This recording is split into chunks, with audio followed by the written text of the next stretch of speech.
365 digital BJP সৰকাৰ অন্ন বস্ত্ৰ R বাসস্থান কাঢ়ি লোৱা সৰকাৰ উচ্ছেদিত সকল যদি বাংলাদেশী তেন্তে বাংলাদেশলৈ পঠিয়াই দিয়ক মিছন বসুন্ধৰা আঁচনিৰ জৰিয়তে ভূমিহীন লোকে মাটি পালে কিন্তু এজনো মুছলমান লোকে মাটি নাপালে কিয় এনে ধৰণৰ প্ৰশ্ন এবাৰ উত্থাপিত হৈছে উচ্ছেদ যদি কৰিবলগীয়া আছিল তেন্তে বনাঞ্চলত চৰকাৰী সুবিধা কিয় প্ৰদান কৰিছিল এই বহু প্ৰশ্ন এবাৰ উত্থাপিত কৰা হৈছে মুহূৰ্তত আমি সবিশেষ লৈ আহিছো বিজেপি সৰকাৰ অন্ন বস্ত্ৰ আৰ বাসস্থান কাঢ়ি লোৱা সরকার আর উচ্ছেদিত সকল যদি বাংলাদেশী তেতে বাংলাদেশলৈ পঠাই দিয়ক এবার বিজেপি সরকারক লৈ কত মন্তব্য করেছে বিধায়ক এগৰাকীয়ে মিছন বসুন্ধৰা আঁচনিৰ জৰিয়তে ভূমিহীন লোকে মাটি পালে কিন্তু এজনো মুছলমানে মাটি নাপালে কিয় এই বুলি প্ৰশ্ন উত্থাপিত হৈছে উচ্ছেদ যদি কৰিবলগীয়া আছিল তেতে বনাঞ্চলত চৰকাৰী সুবিধা কিয় প্ৰদান কৰিছিল উচ্ছেদৰ ফলত বহু লোক অন্ন বস্ত্ৰ আৰু বাসস্থানৰ অভাৱত এতিয়া অঘৰী হ'বলগীয়া হৈছে তৰুণ গগৈৰ লগত থাকি মুছলমানৰে ভোট লৈ বিধায়ক হৈছিল মন্ত্ৰী হৈছিল হিমন্ত বিশ্ব শৰ্মা মুছলমান লোকক মৃত্যুৰ মুখলৈ ঠেলি দিছে এইখন চৰকাৰে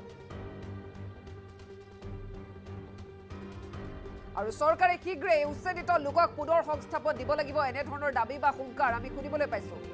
বিধায়ক আমিনুল ইছলামৰ তৰফৰ পৰা কামপুৰ লুটুবাৰী উচ্ছেদস্থলী ঢিক অৱস্থাৰ বিধায়ক আমিনুল ইছলামে এনেদৰে খুব উজাৰা আমি দেখিবলৈ পাইছো বিজেপি সৰকাৰ অন্ন বস্ত্ৰ বাসস্থান কাঢ়ি লোৱা এখন সৰকাৰ হয় বুলি এবাৰ কটু মন্তব্য কৰিছে বিজেপি সৰকাৰেৰ বিৰুদ্ধে বিধায়ক আমিনুল ইছলামে লুটুবাৰী উচ্ছেদিতৰ কাষত থিয় দিছে আৰু তেওঁলোকক সান্তনা দি এনে ধৰণৰ মন্তব্য তেওঁ আগবঢ়াইছে বিজেপি সৰকাৰখনে অন্ন বস্ত্ৰ বাসস্থান কাঢ়ি লৈ যায় যাৰ বাবে এতিয়া বহু লোক অঘৰী হৈ পৰিছে বুলি উল্লেখ কৰিছে আৰু যদি উচ্ছেদিত সকল বাংলাদেশী হয় তেন্তে তেওঁলোকক বাংলাদেশলৈ পঠিয়াই দিয়ক বা এতিয়ালৈকে কিয় দিয়া নাই এনে ধৰণৰ উদ্দেশ্যৰে প্ৰশ্ন উত্থাপিত কৰিছে আৰু তাৰপিছতেই এক বিতৰ্কিত মন্তব্য মিছন বসুন্ধৰা আঁচনিৰ জৰিয়তে আচলতে বহু লোকে ঘৰ পালে কিন্তু এগৰাকীও মুছলমান লোকে বৰ্তমানলৈকে কিয় ঘৰ নাপালে এই প্ৰশ্ন তেওঁ উত্থাপিত কৰিছে উচ্ছেদ যদি কৰিবলগীয়া আছিল বনাঞ্চলত চৰকাৰী সা সুবিধা কিয় দিয়া হৈছিল এনে ধৰণৰ বহু গুৰুত্বপূৰ্ণ প্ৰশ্ন উত্থাপিত কৰিছে উচ্ছেদৰ ফলত এতিয়া বহু লোক অঘৰী অন্ন বস্ত্ৰ বাসস্থান নাই তেওঁলোকৰ যাৰ বাবে অঘৰী হ'বলগীয়া হৈছে মুখ্যমন্ত্ৰী হিমন্ত বিশ্ব শৰ্মাই তৰুণ গগৈ লগতে থাকিলে মুছলমানৰে ভোট লৈ মন্ত্ৰী বিধায়ক হৈছিল আজি সেই মুছলমানকে পাহৰি গ'ল বা মুছলমানক খেদি পঠিয়াব বিচাৰিছে এনে ধৰণৰ অভিযোগ এগৰাকী বিধায়কৰ আমি মুখত শুনিবলৈ পাইছো আমাৰ ওচৰত সেই বিশেষ মন্তব্য আছে তেওঁ কি কৈছে শুনাব বিচাৰিছো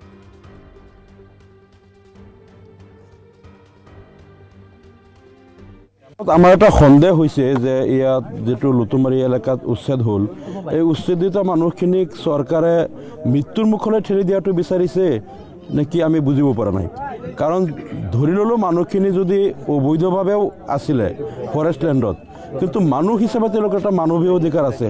জীয়াই থকাৰ অধিকাৰটো আছে এটা আমি যি দেখা পালো তেওঁলোক কৰবাত যদি অস্থায়ী শিবিৰ স্থাপন কৰে আহি প্ৰশাসনে জ্বলাই দিয়ে বা তেওঁলোকক তাৰ পৰা খেদি পঠিয়ায় তেওঁলোকৰ তিৰপাল কিবা থাকিলে বয় বস্তুবিলাক জ্বলাই দিয়ে তাৰপিছত তেওঁলোক এতিয়া কৈছে বাহনিৰ তলত মুকলি আকাশৰ তলত সৰু ল'ৰা ছোৱালী লৈ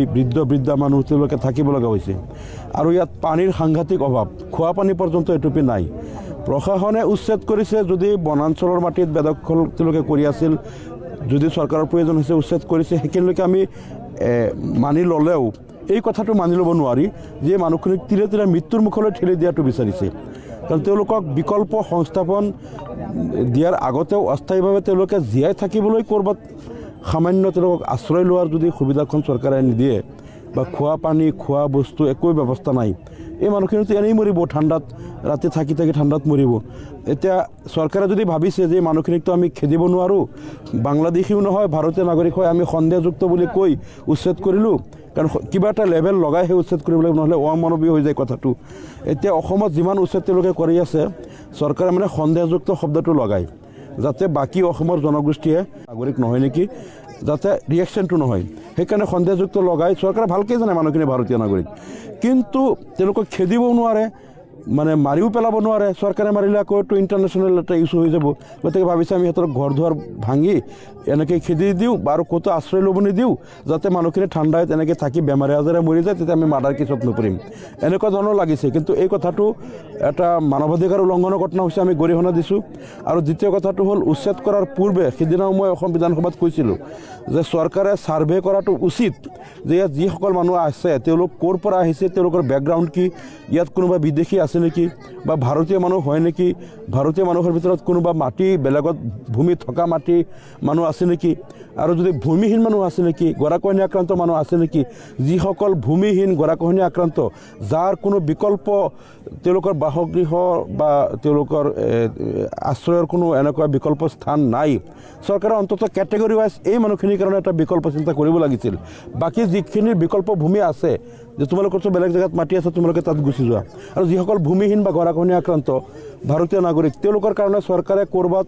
ভূমি আবণ্টন দিয়ক বা অস্থায়ীভাৱে হ'লেও এতিয়া সাময়িকভাৱে তেওঁলোকক ক'ৰবাত আশ্ৰয়ৰ এটা ব্যৱস্থা কৰিব লাগিছিল চৰকাৰে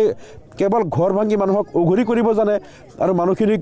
তেওঁলোকক সংস্থাপন দিব নাজানে এই কথাটোৱে আমাৰ আচৰিত লাগিল এখন গণতান্ত্ৰিক নিৰ্বাচিত চৰকাৰৰ প্ৰথম দায়িত্ব হ'ল জনসাধাৰণৰ অন্ন বস্ত্ৰ বাসস্থানৰ ব্যৱস্থা সুনিশ্চিত কৰা আৰু আমি দেখিছোঁ এই চৰকাৰ তেওঁলোক গণতান্ত্ৰিক এখন চৰকাৰ হ'লেও তেওঁলোকে মানুহক অন্ন বস্ত্ৰ বাসস্থানৰ অধিকাৰ কাঢ়ি লোৱা চৰকাৰহে হ'ল যে তেওঁলোকে যাতে জনসাধাৰণ ক'ৰবাত যদি কোনোবাই দুমুঠি দুবেলা খাই আছে এখন চালিৰ তলত আশ্ৰয় লৈ আছে কেনেকৈ তেওঁলোকক নিৰাশ্ৰয় কৰিব পাৰি কেনেকৈ তেওঁলোকক মানে তেওঁলোকৰ ইনকাম চ'ৰ্চ বন্ধ কৰিব পাৰি কেনেকৈ তেওঁলোকক মৃত্যুৰ মুখত ঠেলি দিব পাৰি চৰকাৰৰ যিটো দায়িত্ব তাৰ বিপৰীত কামটো এই চৰকাৰে কৰি আছে মানৱতা বিৰোধী এই চৰকাৰ সংখ্যালঘু বিৰোধী মুছলমান বিৰোধী চৰকাৰ গতিকে আমি দেখিছোঁ যে বহু ভূমিহীন লোকক বসুন্ধৰা 1, 2, 3 জৰিয়তে মাটি দিয়া হ'ল কিন্তু এজনো মুছলমান মানুহক মাটি দিয়া নহ'ল ৭৫ বছৰ